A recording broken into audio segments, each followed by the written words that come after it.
देखिए ये क्वेश्चन अपने पास में है कि किस शहर को अभी तक राष्ट्रीय राजधानी क्षेत्र में सम्मिलित नहीं किया गया है। कौन सा ऐसा क्षेत्र है जो एनसीआर का हिस्सा नहीं है? जींद है, करनाल है, अलीगढ़ है, मुजफ्फरनगर है। तो मुजफ्फरनगर और अलीगढ़ दोनों यूपी के हैं, करनाल और जींद जो है वो हरियाणा के हैं। तो इनमें से कौन सा है जो अभी तक एनसीआर में शामिल नहीं हुआ है? ठीक है, उत्तर प्रदेश में 8 ज़िले ऐसे हैं जो एनसीआर में आते हैं, 6 मेरठ मंडल के हैं और 2 सहारनपुर के हैं। 2 सहारनपुर के कौन कौन से हैं? शामली और मुजफ्फरनगर दोनों शामिल हैं। मेरठ मंडल के 6 ज़िले शामिल हैं, मेरठ, हापुड़, बागपत, गाज़ियाबाद, गौतम बुद्ध नगर, बोलो, और बुलंदशहर। तो इसमें बचा कौन सा फिर? अलीगढ़। ठीक है, तो एक हेडिंग बना दो और उसी हेडिंग के दौरान जो है एनसीआर के संबंध में जो भी जानकारी है वो सब हम मुहैया करेंगे। हेडिंग हो जाएगा हमारे पास में राष्ट्रीय राजधानी क्षेत्र। इसको कहते हैं राष्ट्रीय राजधानी क्षेत्र।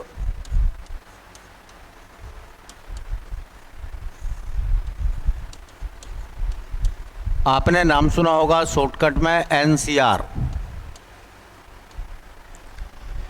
एनसीआर को की फुल फॉर्म होती है नेशनल कैपिटल रीजन। एनसीआर का मतलब होता है नेशनल कैपिटल रीजन, अर्थात राष्ट्रीय राजधानी क्षेत्र, एनसीआर।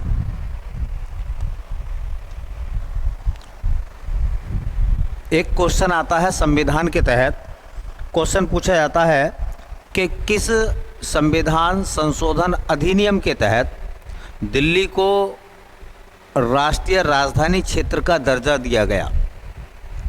कौन सा संविधान संशोधन ऐसा था जिसके तहत दिल्ली को राष्ट्रीय राजधानी क्षेत्र का दर्जा दिया गया है? कौन सा है? 69। तो हम कह सकते हैं, देखिए 69वें संविधान संशोधन, 69वें संविधान संशोधन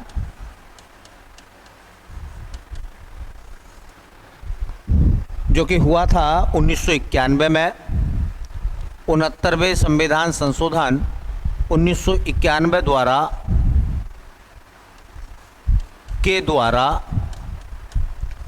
दिल्ली को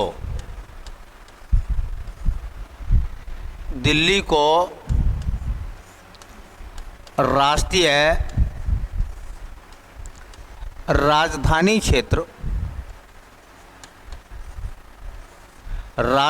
राजधानी क्षेत्र बनाया गया, या दिल्ली को राष्ट्रीय राजधानी क्षेत्र का दर्जा दिया गया। मतलब सवाल बिल्कुल सीधा है कि दिल्ली को एनसीआर कब बनाया गया था? तो 1991 में, संशोधन नंबर था 69। अब सवाल निकल के यही आता है कि ये जो राष्ट्रीय राजधानी क्षेत्र की हम लोग बात कर रहे हैं, जिसको हम एनसीआर बोल रहे हैं, इस राष्ट्रीय राजधानी क्षेत्र में कितने ज़िले शामिल हैं? एनसीआर में कितने ज़िले शामिल हैं और कौन कौन से राज्य शामिल हैं? ठीक है, तो एनसीआर में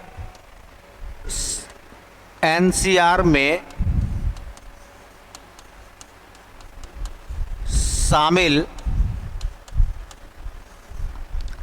अगर पूछेगा कि बताइए कितने राज्य ऐसे हैं जो राष्ट्रीय राजधानी क्षेत्र दिल्ली में शामिल हैं, तो एनसीआर में शामिल राज्य की बात करेंगे।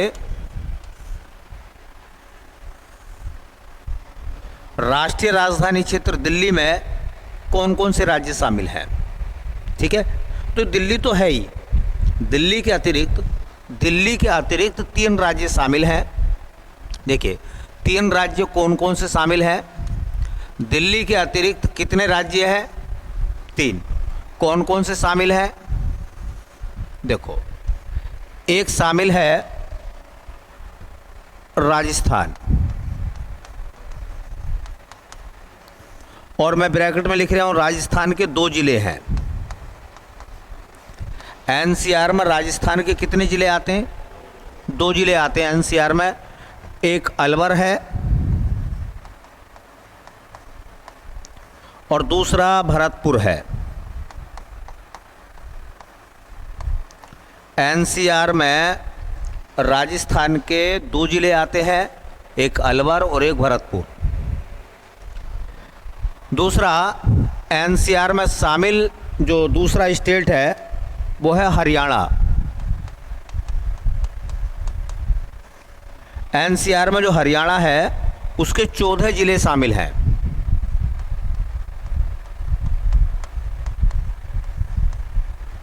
हरियाणा के कितने ज़िले शामिल हैं? 14 ज़िले हैं हरियाणा के जो एनसीआर में आते हैं। हालांकि उत्तर प्रदेश के बारे में अगर आप पढ़ रहे हो तो हरियाणा के 14 ज़िले पढ़ सकते हो, नहीं पढ़ो तो कोई मतलब नहीं है, हरियाणा के ज़िले नहीं आएंगे। इसमें भी हरियाणा के ज़िले पर आधारित सवाल नहीं था, इसमें भी यूपी के हिसाब से सवाल पूछा था। ठीक है, तो हरियाणा के 14 ज़िलों में करनाल है, जिंद है, एक करनाल है, एक जिंद है, एक पानीपत है, एक सोनीपत है, एक रोहतक है, भिवानी है, एक चरखी दादरी है, एक झज्जर है, महेंद्रगढ़ है, रेवाड़ी है, गुड़गांव है, फरीदाबाद है, पलवल है और नूह है।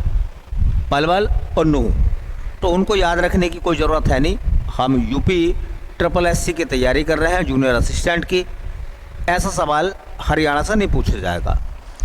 तीसरा जो स्टेट शामिल है एनसीआर में वो है हमारा उत्तर प्रदेश। उत्तर प्रदेश के एनसीआर में शामिल ज़िले कितने हैं? 8। यूपी के एनसीआर में कितने ज़िले शामिल हैं? यूपी के ज़िले शामिल हैं बेटा 8। अब यूपी के 8 आपको पढ़ने पड़ेंगे।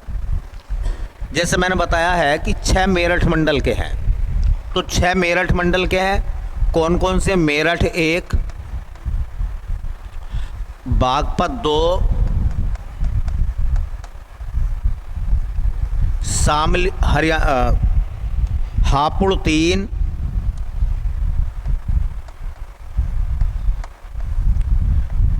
बुलंदशहर 4, इधर लिख देता हूं मैं यहाँ पर, गाजियाबाद 5, गाजियाबाद भी एनसीआर में आता है, और छठा गौतम बुद्ध नगर। ये 6 ज़िले जो हैं बेटा वो मेरठ मंडल के हैं। 2 ज़िले सहारनपुर मंडल के आते हैं, मुजफ्फरनगर और शामली। तो मुजफ्फरनगर शामिल है और 8वां ज़िला शामिल है शामली। और शामली को देखिए, शामली को शामिल किया गया था 2018 में। एनसीआर में शामली को शामिल किया गया था 2018 में। तो ये भी सवाल आ सकता है आपसे कि उत्तर प्रदेश का एनसीआर में शामिल होने वाला 8वां ज़िला कौन सा है? शामली। अब ये कह रहे हैं कि एनसीआर को अगर बढ़ाया जाएगा तो उत्तर प्रदेश के कौन कौन से ज़िले प्रस्तावित हैं? यूपी के प्रस्तावित ज़िले जो एनसीआर में आ सकते हैं, तो मैं यहाँ लिख के देता हूँ। वो तो इस समय है, देखिए ये है यूपी के प्रस्तावित ज़िले। यूपी के प्रस्तावित ज़िले कितने बेटा? 4, जो आने वाले समय में एनसीआर का हिस्सा होंगे। आने वाले समय में एनसीआर का हिस्सा होंगे 4 ज़िले हैं, मथुरा, अलीगढ़, हाथरस और सहारनपुर। यूपी के एनसीआर में प्रस्तावित ज़िले हैं 4। एक है मथुरा, मथुरा के साथ है सहारनपुर, एक है अलीगढ़, और आने वाले समय में अगर देखा जाएगा तो एक जिला शामिल हो जाएगा हाथरस। तो अगर कोई सवाल पूछता है कि बताइए उत्तर प्रदेश के कितने ज़िले ऐसे हैं जो एनसीआर में शामिल हैं, तो उनकी संख्या कितनी आएगी भैया? 8। कौन कौन से 8 ज़िले हैं? कौन कौन से 8 ज़िले हैं? तो मेरठ, हापुड़, गाज़ियाबाद, गौतम बुद्ध नगर, बुलंदशहर और बागपत। 6 तो ये हो गए। 2 सहारनपुर मंडल के हैं। कौन कौन से? मुजफ्फरनगर और शामली। एनसीआर में शामिल होने वाला यूपी का 8वां। अच्छा बताओ, 2 ज़िले तो हैं हरियाणा राजस्थान के, 14 ज़िले कहाँ के हो गए भैया? हरियाणा के। 14 और 2 16, और 8 ज़िले हैं कहाँ के? हमारे यूपी के। तो 16 और 8 24। एनसीआर में टोटल कितने ज़िले शामिल हैं? 3 राज्यों के 24 ज़िले शामिल हैं। ऐसे भी याद रख सकते हैं आप। एनसीआर में आने वाले ज़िलों की जो संख्या है वो कितनी है भैया? 24 है। सबसे ज़्यादा एनसीआर में किस राज्य के ज़िले हैं? बोलो। हरियाणा के, क्योंकि दिल्ली जो है वो हरियाणा से 3 तरफ से घिरी हुई है, और एक तरफ से घेर रखी है किसने? यूपी ने। दिल्ली 3 तरफ से बॉर्डर बनाती है हरियाणा के साथ में, और एक तरफ से दिल्ली का बॉर्डर बनता है यूपी के साथ में। ठीक है, चलिए अगला सवाल देखो। ये ऐसे सवाल इंपॉर्टेंट होते हैं, ध्यान रखना एग्जाम के लिए। एक क्वेश्चन है, कह रहे हैं कि हाल ही में उत्तर प्रदेश राज्य का नाम Guinness book of world record में मुख्यमंत्री अखिलेश यादव द्वारा चलाए गए किस अभियान के लिए दर्ज किया गया? देखिए पहली बात मैं आपको बताऊं, ये सवाल उस दौर का करंट अफेयर्स का सवाल है ना। स्वच्छ Bharat, clean UP, green UP, one रक्षण, बाघ बचाओ। तो एक्चुअल में क्या था, एक प्रोग्राम चला था उस समय पर, क्लीन यूपी, ग्रीन यूपी।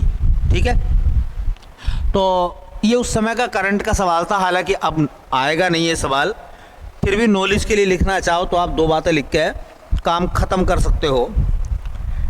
एक प्रोग्राम चला था, इसका नाम था क्लीन यूपी,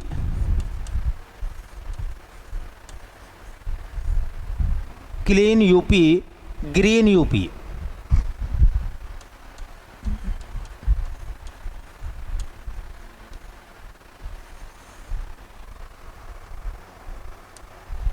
मतलब साफ उत्तर प्रदेश, हरा उत्तर प्रदेश।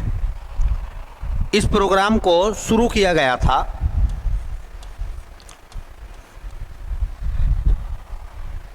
नवंबर 2000, 7 नवंबर 2015 को।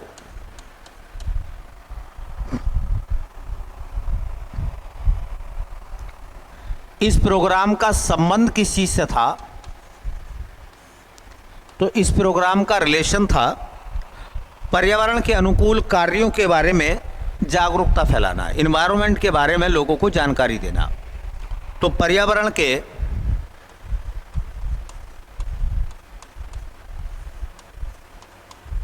के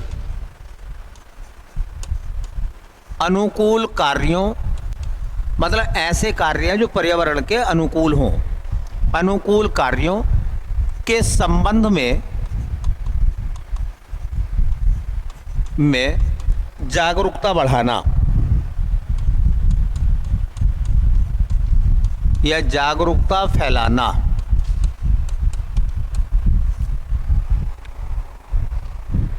उस दौर में 2015 में कितने पौधे रोपित किए गए थे? तो पौधे रोपित किए गए मतलब पौधे लगाए गए, पौधे रोपित किए गए उस समय पर कितने? 10,38,578, और ये रिकॉर्ड बना था Guinness book of world record. Guinness book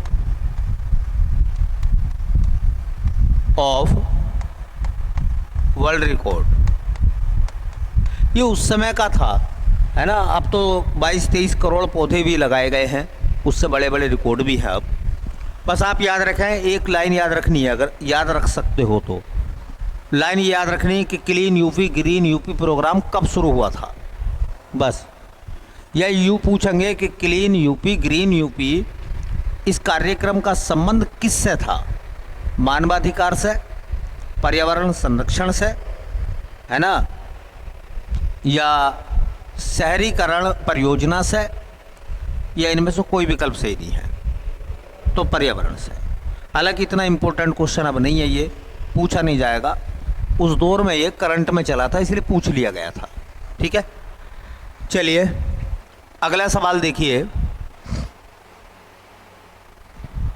अगले सवाल में कह रहे हैं कि वर्तमान में उत्तर प्रदेश राज्य में कितनी ग्राम पंचायतें हैं? अच्छा, मैंने कितनी ग्राम पंचायत बताई हैं आप लोगों को? 58,194 बताइए ना। अब 58,194 ग्राम पंचायतें हैं, तो ये कह रहे हैं लगभग में बता दीजिए। तो 25,000 हैं, 32,000 हैं, 42,000 हैं, 52,000 हैं। क्या आंसर लगेगा फिर? 52,000, क्योंकि ये 58,000 के लगभग समतुल्य है, तो फिर ऐसे में तो यही आंसर लगेगा। ठीक है, तो अब इसको करने की आपको ज़रूरत नहीं है, क्योंकि आप सवाल आपने कर लिया है, हो चुका है ना। बिल्कुल एक्यूरेट डाटा क्या है, कितनी ग्राम पंचायत है हमारे यूपी में? 58,194। और मैंने इसके बारे में कल आपको पूरी जानकारी दे दी है, तो इसलिए इस सवाल को अगर देखोगे और लगभग में इसका आंसर लगाओगे तो कितना हो जाएगा? 52,000।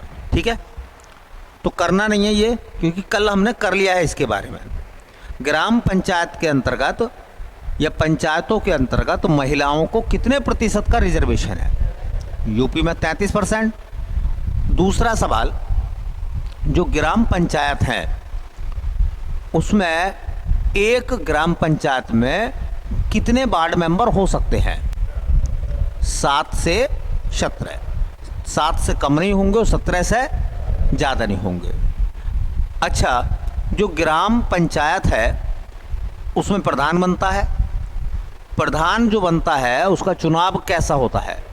प्रत्यक्ष। और चुनाव के बाद में प्रधान को कैसे हटाया जाएगा? अविश्वास प्रस्ताव द्वारा, डीपीआरओ के यहाँ अविश्वास प्रस्ताव की शिकायत देकर, जिला पंचायत राज अधिकारी के द्वारा। वार्ड मेंबर का चुनाव कैसा होता है? प्रत्यक्ष। और उप प्रधान का चुनाव अप्रत्यक्ष। और उप प्रधान को कैसे हटाया जाएगा? जो पंचायत के सदस्य हैं, वार्ड मेंबर है, वो अपने 2/3 बहुमत से उसको हटा सकते हैं। तो ये सब बातें कल हो गई हैं। ठीक है, चलिए अगला सवाल देखो। ये कह रहे हैं निम्नलिखित में से किसने कभी भी भारत के उप मुख्यमंत्री के रूप में कार्यभार नहीं संभाला?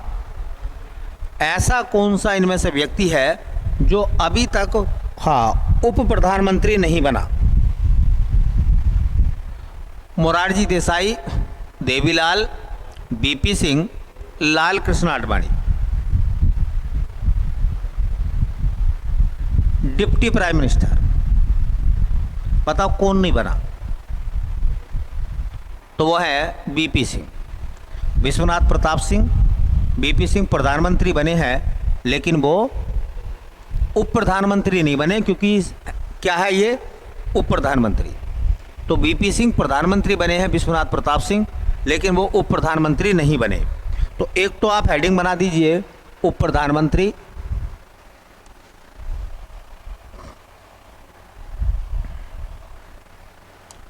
उप प्रधानमंत्री। डिप्टी प्राइम मिनिस्टर कह सकते हैं इसको हम, जैसे उप मुख्यमंत्री होते हैं ना, वैसे ही उप प्रधानमंत्री। एक क्वेश्चन याद रखना, एक सवाल ये पूछा जाता है कि बताइए इनमें से किस पद का उल्लेख संविधान में नहीं है?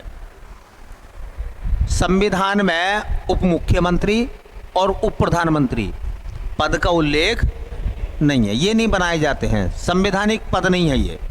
ठीक है, तो एक बात तो यही लिख लें, क्योंकि एक बार पूछा गया है एग्जाम में यही क्वेश्चन। तो उप प्रधानमंत्री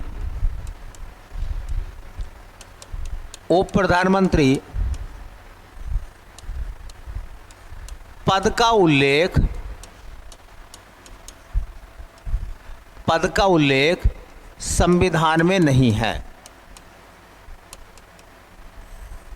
संविधान में नहीं है।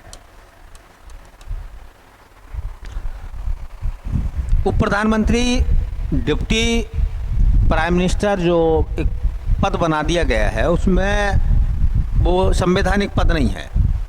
फिर भी जब एक ही पार्टी में दो बराबर के नेता होते हैं तो एक को प्रधानमंत्री और दूसरे को उप प्रधानमंत्री बना दिया जाता है। भारत के पहले उप प्रधानमंत्री कौन थे? भारत में पहली बार उप प्रधानमंत्री किसे बनाया गया था? तो सरदार वल्लभ भाई पटेल को। ठीक है, तो देखिए एक टेबल से अपनी बात आप देख सकते हैं। ये तो है उप प्रधानमंत्री, उप प्रधानमंत्री किस समय पर बने हैं,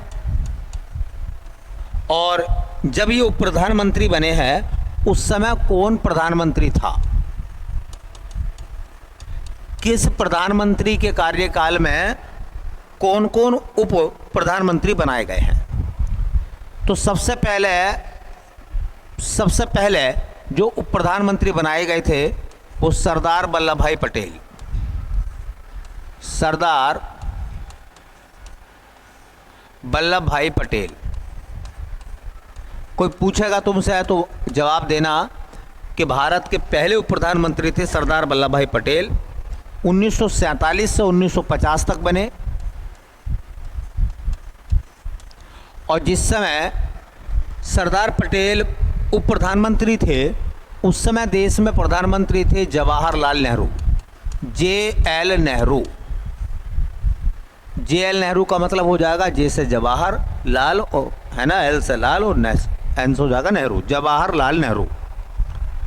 देश के अंदर दूसरे उप प्रधानमंत्री बने मोरारजी देसाई। ये दूसरे उप प्रधानमंत्री थे। 1967 से 1969 तक ये उप प्रधानमंत्री रहे, और उस समय सत्ता में प्रधानमंत्री के पद पर आसीन थी इंदिरा गांधी। सत्ता पे कायम थी इंदिरा गांधी। तीसरी बार में दो व्यक्तियों को प्रधानमंत्री बनाया गया, जैसे कि इस समय उत्तर प्रदेश सरकार में मुख्यमंत्री योगी आदित्यनाथ हैं, तो दो डिप्टी CM हैं इस समय, ब्रजेश पाठक और केशव प्रसाद मौर्य। ऐसे ही दो उप प्रधानमंत्री बनाए गए थे। एक बनाए गए थे चौधरी चरण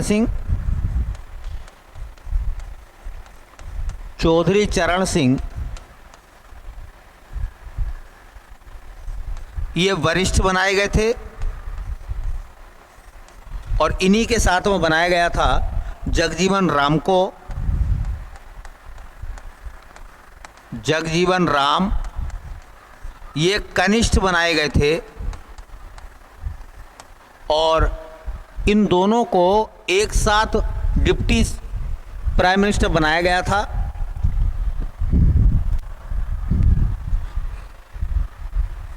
दोनों को एक साथ बनाया गया था जनवरी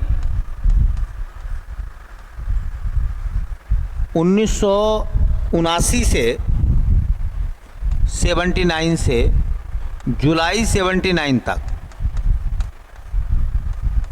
जुलाई 1979 तक। और उस समय मोरारजी देसाई जो थे वो प्राइम मिनिस्टर थे, मोरारजी देसाई। ऐसे देखो वाईवी चौहान को बनाया गया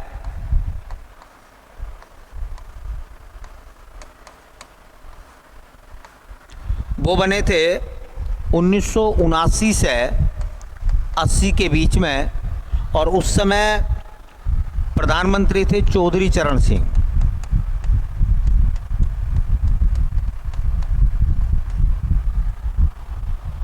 दो बार नंबर आया चौधरी देवीलाल का, इधर लिख के देता हूं मैं, चौधरी देवीलाल, चौधरी देवीलाल दो बार बने। एक बार बने वो 1989 से 90 तक, और एक बार 90 से 91 तक। 89 से 90 तक, और 89 से 90 तक जब वो बने थे उस समय सत्ता में थे, हाँ, BP Singh, Vishwanath Pratap Singh. BP Singh prime minister हुआ करते थे। दूसरी बार में फिर चौधरी देवीलाल को बनाया गया डिप्टी प्राइम मिनिस्टर 1990 से 91 तक, लेकिन प्रधानमंत्री बदल गए थे। प्रधानमंत्री हो गए थे चंद्रशेखर,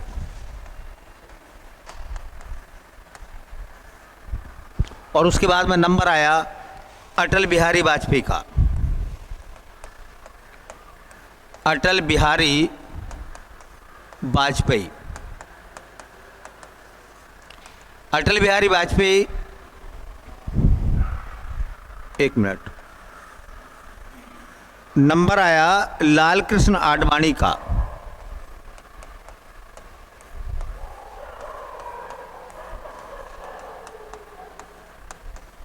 ये लाल कृष्ण आडवाणी जो थे, ये डिप्टी प्राइम मिनिस्टर बने थे 2001 से 2002 से 2004 तक, और जिस समय ये बने थे डिप्टी प्राइम मिनिस्टर, उस समय प्राइम मिनिस्टर थे अटल बिहारी वाजपेयी। अटल बिहारी वाजपेयी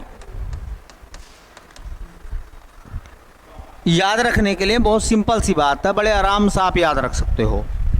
याद रखने के लिए हमें ऐसे पढ़ना है कि अब तक भारत में किस किस व्यक्ति को डिप्टी प्राइम मिनिस्टर बनाया गया है। तो एक तो याद रखो, क्या उप प्रधानमंत्री का पद संवैधानिक है? क्या संविधान में उप प्रधानमंत्री पद का उल्लेख है? नहीं है। एक क्वेश्चन ये भी है कि बताओ इनमें से किस पद का उल्लेख संविधान में नहीं है? ऑप्शन होगा राज्यपाल, ऑप्शन होगा राष्ट्रपति, ऑप्शन होगा उपराष्ट्रपति, ऑप्शन होगा उप प्रधानमंत्री। तो किसका उल्लेख नहीं है? उप प्रधानमंत्री का। दूसरा सवाल आपको इस तरीके से याद रखना है, क्वेश्चन पूछा जाएगा आपसे कि बताइए भारत के पहले उप प्रधानमंत्री कौन थे? सरदार वल्लभ भाई पटेल पहले उप प्रधानमंत्री। ऐसे पूछा जाएगा जैसे ये सवाल पूछा गया है कि बताओ इनमें से किस व्यक्ति को उप प्रधानमंत्री नहीं बनाया गया है, या कौन व्यक्ति ऐसा जो प्रधानमंत्री नहीं बना है? तो भाई मोरारजी देसाई उप प्रधानमंत्री बने हैं, देवीलाल बने हैं, लाल कृष्ण आडवाणी भी बने हैं। तो कौन कौन बने हैं? सरदार पटेल साहब, सरदार वल्लभ भाई पटेल एक, उसके बाद में मोरारजी देसाई दो, चौधरी चरण सिंह तीन, बोलो, जगजीवन राम चार, भाई बी चौहान पाँच, देवीलाल छः, और अटल बिहारी लाल कृष्ण आडवाणी सात। अभी तक 7 लोग जो हैं वो देश में कौन बने हैं? उप प्रधानमंत्री। अच्छा देखो, मोरारजी देसाई जो हैं वो उप प्रधानमंत्री भी हैं, रहे हैं, और प्रधानमंत्री भी रहे हैं। चौधरी चरण सिंह उप प्रधानमंत्री भी बने और बाद में प्रधानमंत्री भी बने। और कोई व्यक्ति इनमें से ऐसा नहीं है जो उप प्रधानमंत्री भी रहा और प्रधानमंत्री भी रहा। ठीक है, तो ये क्वेश्चन इस तरीके से 3-4 प्रकार से पूछा जा सकता है आपसे। तो थोड़ा सा इस सवाल के लिए भी आप तैयार रहें। ऐसा सवाल भी एग्जामिनर जो है वो कंडक्ट कर लेगा, आपसे मालूम कर लेगा। चलिए अगले सवाल की तरफ चलते हैं और अगले क्वेश्चन में क्या कह रहे हैं।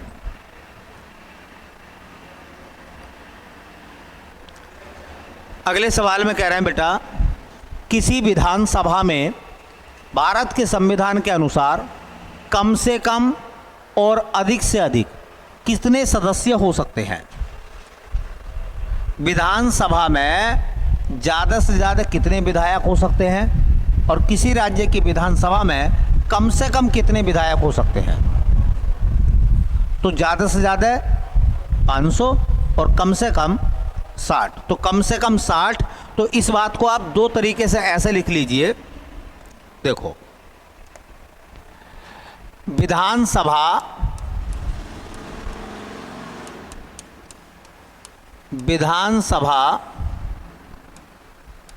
के सदस्य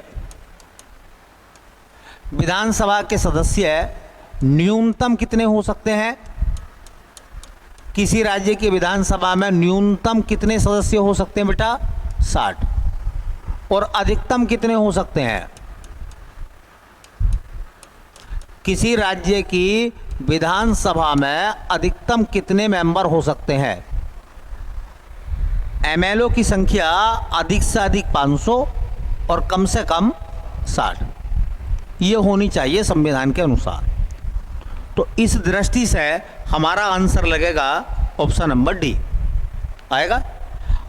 अब इसी का अपोजिट मैं बता देता हूं। एक सवाल ये पूछा जाता है, विधान परिषद के सदस्यों की संख्या। विधान परिषद के सदस्य, अब इनके बारे में पूछेगा कि विधान परिषद के सदस्यों की न्यूनतम संख्या बताओ। किसी राज्य की विधान परिषद में कम से कम कितने एमएलसी होने चाहिए? विधान परिषद के सदस्यों की न्यूनतम संख्या, विधान परिषद के सदस्य न्यूनतम कितने होने चाहिए कम से कम? तो वो होने चाहिए बेटा कितने? 40। और इनकी संख्या अधिकतम कितनी होती है? इनकी संख्या अधिकतम कितनी हो सकती है ज़्यादा से ज़्यादा? तो विधानसभा का 1/3, विधानसभा का ज़्यादा से ज़्यादा, इससे ज़्यादा नहीं हो सकते। मान लो किसी राज्य की विधानसभा में 300 विधायक हैं, कितने हैं? तो 300 का 1/3 करोगे तो 100 आएगा। तो उस राज्य की विधान परिषद में 100 मेंबर हो सकते हैं, 100 एमएलसी हो सकते हैं। तो इनकी अधिकतम संख्या हो सकती है विधानसभा का 1/3।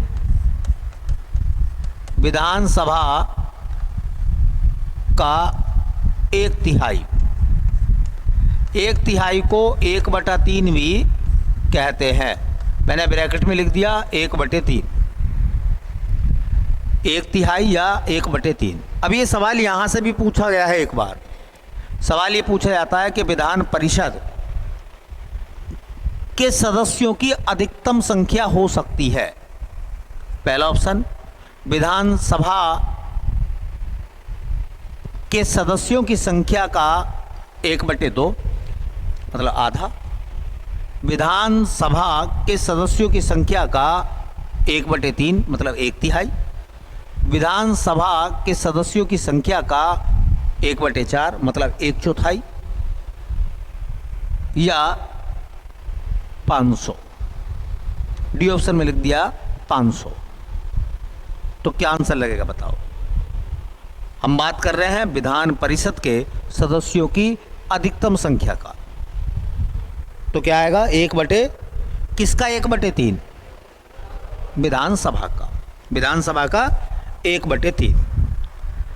चलिए इतनी जानकारी देख ले आप। अगला क्वेश्चन देखें। अगले सवाल में लिखा हुआ है जो कि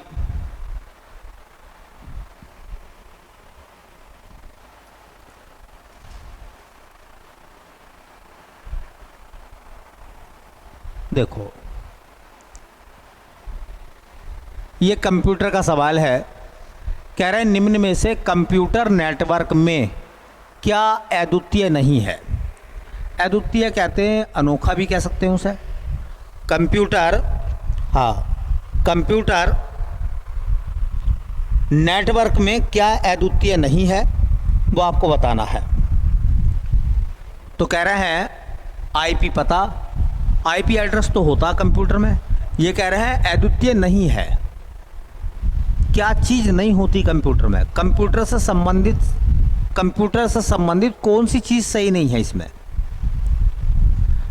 आईपी पता, आईपी एड्रेस तो होता कंप्यूटर में। दूसरे में कह रहा है कंप्यूटर का नाम, अरे कंप्यूटर के प्रकार होते हैं ना, उसी में उसके नाम भी आते हैं। अच्छा, कह रहे हैं वर्क ग्रुप का नाम होता कंप्यूटर में, नहीं होता वर्क ग्रुप। यह सभी, अब सभी आंसर तो हो नहीं सकता क्योंकि आईपी एड्रेस होता है, और ये कह रहे हैं क्या नहीं होता। ठीक है, तो क्या नहीं होता? वर्क ग्रुप का नाम।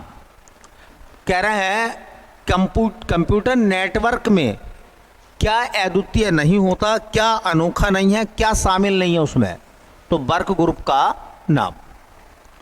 ठीक है, आईपी एड्रेस वगैरह होता है, कंप्यूटर का नाम भी होता है, वर्क ग्रुप का नाम।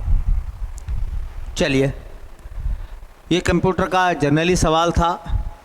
एक और क्वेश्चन पूछा, देखो ये कह रहे हैं कंप्यूटर प्रणाली में सीडी रोम द्वारा क्या दर्शाया जाता है? अच्छा, पहले बताओ सीडी रोम का पूरा नाम। कंपैक्ट डिस्क और रीड ओनली मेमोरी बताया था ना? अच्छा, बता दिया नहीं बताया ये? तो कह रहे हैं कंप्यूटर प्रणाली में सीडी रोम द्वारा क्या दर्शाया जाता है? ऑप्टिकल डिस्क है ये। कह रहे हैं मैग्नेटिक ऑप्टिकल डिस्क है, मैग्नेटिक डिस्क है, या इनमें से कोई नहीं है? ऑप्टिकल डिस्क है ये। ठीक है, तो जैसे मैंने एक दिन और भी बताया था आपको सीडी रोम के बारे में। सीडी रोम के बारे में मैंने बताया था कि ये जो सीडी रोम है, ये जो सीडी रोम होता है, एक तो इसका पूरा नाम याद रख लीजिए, तो इसे कहते हैं कंपैक्ट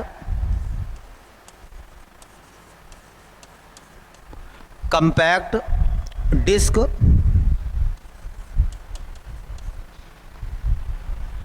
रीड ओनली मेमोरी।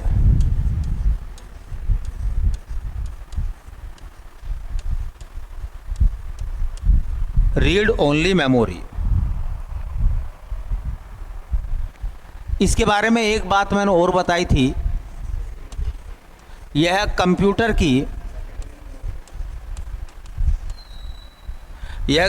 की सेकेंडरी मेमोरी है।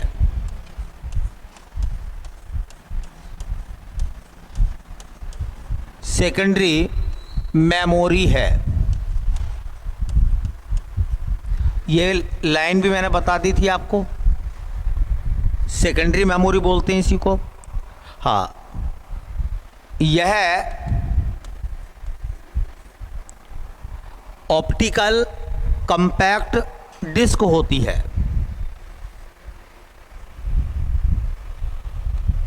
यह ऑप्टिकल कंपैक्ट डिस्क होती है।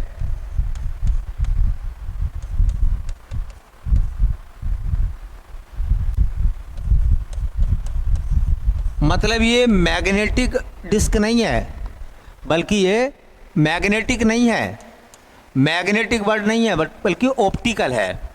तो ये ऑप्टिकल कंपैक्ट डिस्क होती है, और ये बोला जाता है कि इसे पढ़ सकते हैं आप, इसको पढ़ सकते हैं, लेकिन इसे लिख नहीं सकते, इस पर लिख नहीं सकते आप। चलिए,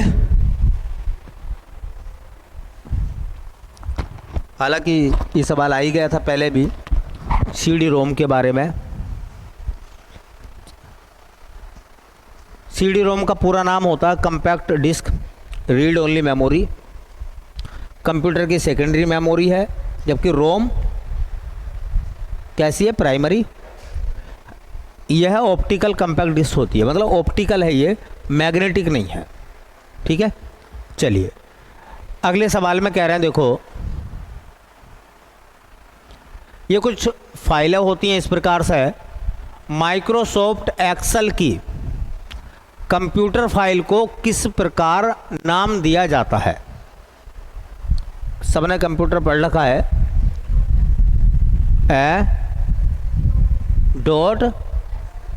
.xls नाम देते हैं ना।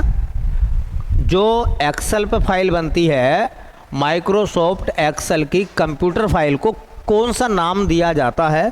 तो क्या कहते हैं भैया? .xls। ठीक है, तो केवल नाम याद रख लो, केवल नाम याद रख लो इसमें कि भाई जो माइक्रोसॉफ्ट एक्सेल की कंप्यूटर फाइल है उसे क्या नाम देते हैं हम? तो .xls। तो .xls क्या है? एक लाइन लिख लो। माइक्रोसॉफ्ट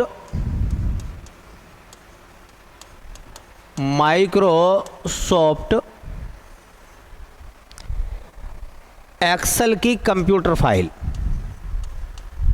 माइक्रोसॉफ्ट एक्सेल की कंप्यूटर फाइल।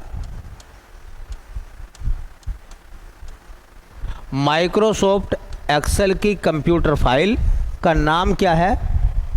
.xls।